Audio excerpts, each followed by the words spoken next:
Well, TTD EO Shyamala Rao BC, DGP Dwaraka Tirumala Rao BC, ఇప్పుడు ప్రభుత్వ ప్రధాన కార్యదర్శి విజయానంద్ కూడా బీసీనే. ఇక అర్థమవుతోందా అని కన్నుగీటుతోంది కూటమి సర్కార్. ఆంధ్రప్రదేశ్లో బీసీ బంధు అనే బిరుదు ఇస్తే చంద్రబాబుకే ఇవ్వాలని పిలుపునిస్తోంది. పనిలో పనిగా జగన్ సర్కార్లో కీలక పదవులు ఎవరికి కట్టబెట్టారో గుర్తుందా అంటూ ఫ్లాష్ బ్యాక్ కూడా తవ్వితీస్తోంది తెలుగుదేశం పార్టీ. బీసీలకు మేము వేసింది పెద్దపీట, జగన్ వేసింది మాత్రం కత్తిపీట అంటూ పంచుల మీద పంచులు పేలుతున్నాయి.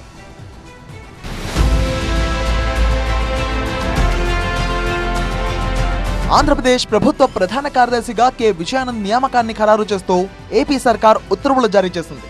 ప్రస్తుత సీఎస్ నీరబ్ కుమార్ ప్రసాద్ ఈ నెల 31వ తేదీన పదవి విరమణ చేస్తారు.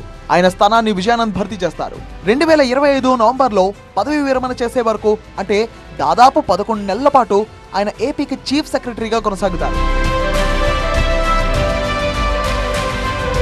1992 బ్యాచ్ కు చెందిన ఐఏఎస్ అధికారి విజయానంద్ ప్రస్తుతం ఇంధన శాఖ ప్రత్యేక ప్రధాన కార్యదర్శిగా ఉన్నారు. ఓఎస్ఎస్ ఫర్టిలిటీలో సైన్స్ ఇంకా ఓఎస్ఎస్ హెల్ప్ తో ఎందరి కలలు నిజమయ్యాయి. In the good hands of science. Mummy daddy అవ్వాలంటే ఓఎస్ఎస్ కి కాల్ చేయండి.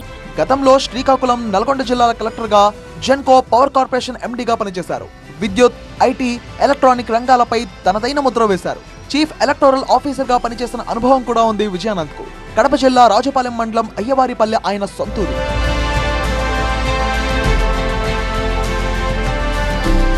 సీనియారిటీ ప్రకారం 1988 బ్యాచ్ కి చెందిన శ్రీలక్ష్మితో పాటు 1990 బ్యాచ్ ఐఏఎస్ అనంతరాము, 1991 బ్యాచ్ అధికారులు జి సాయి ప్రసాద్, అజయ్ జైన్, సుమితా దవ్రా, ఆర్పి సిసోడియా వీళ్లంతా సీఎస్ రేస్ లో ఉన్నారు.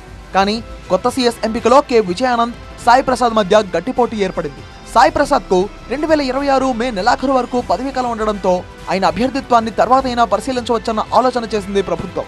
ఆ క్రమంలోనే నెక్స్ట్ చీఫ్ సెక్రటరీ కుర్చీ విజయానంద్ ను వరించింది. తనపై నమ్మకం ఉంచి రాష్ట్రానికి సేవ చేసే అవకాశం ఇచ్చినందుకు ముఖ్యమంత్రి చంద్రబాబుకు ధన్యవాదాలు తెలిపారు కె విజయానంద్. ఇక్కడ కీలక విషయం ఏంటంటే కొత్త సీఎస్ విజయానంద్ బీసీ వర్గానికి చెందినవారు కావడం.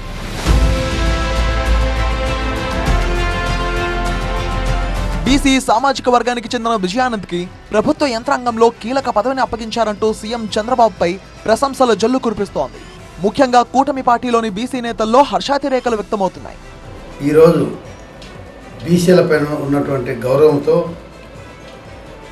ఒక సీనియర్ ఐఏఎస్ అధికారి అయినటువంటి విజయానంద్ గారిని చీఫ్ సెక్రటరీగా నియమించినందుకు మన ముఖ్యమంత్రి చంద్రబాబు నాయుడు గారికి, అదే రకంగా లోకేష్ బాబు గారికి ధన్యవాదాలు తెలియజేసుకుంటూ, అదే రకంగా విజయానంద్ గారికి నా హృదయపూర్వక శుభాకాంక్షలు తెలియజేసుకుంటున్నా. బడుగు బలహీన వర్గాల పట్ల చిత్తశుద్ధిని నిరూపించుకున్నారు అంటూ చంద్రబాబును ప్రశంసించారు మంత్రి అనగాని సత్యప్రసాద్. వైసీపీ ప్రభుత్వంలో సీఎస్, డీజీపీ సహా అన్ని కీలక స్థానాల్లో తన సామాజిక వర్గానికి చెందిన వాళ్లనే నియమించారంటూ జగన్ పై విమర్శలు ఎక్కుపెట్టారు. చీఫ్ సెక్రటరీగా విజయానంద్ రాష్ట్రాన్ని ప్రగతి పదంలో ముందుకు నడిపిస్తారని ఆకాంక్షించారు. సీఎస్ గా బీసీ వ్యక్తి నియామకం చంద్రబాబు నిబద్ధతకు నిదర్శనమన్నారు మరో మంత్రి కొల్లు రవీంద్ర. బలహీన వర్గాలను బలమైన వర్గంగా గుర్తించే ఏకైక నాయకుడు చంద్రబాబే అన్నారు మంత్రి కొలుసు పార్థసారథి. ప్రధాన కార్యదర్శిగా కూటమి ప్రభుత్వ అంచనాలను అందుకుంటారని విజయానంద్ పనితీరును కూడా ప్రస్తావించారు. బీసీలకు టీడీపీతోనే మేలు జరుగుతోంది. డీజీపీ, సీఎస్ లాంటి కీలక పోస్టుల్లో ఉన్న వాళ్లంతా బీసీలే అంటూ మాజీ సీఎం జగన్ ని ట్యాగ్ చేస్తూ పోస్ట్ పెట్టారు టీడీపీ నేత బుద్ధ వెంకన్న. జగన్ బీసీలకు కత్తిపీట వేస్తే చంద్రబాబు పెద్దపీట వేశారు అంటూ చురకలంటించారు.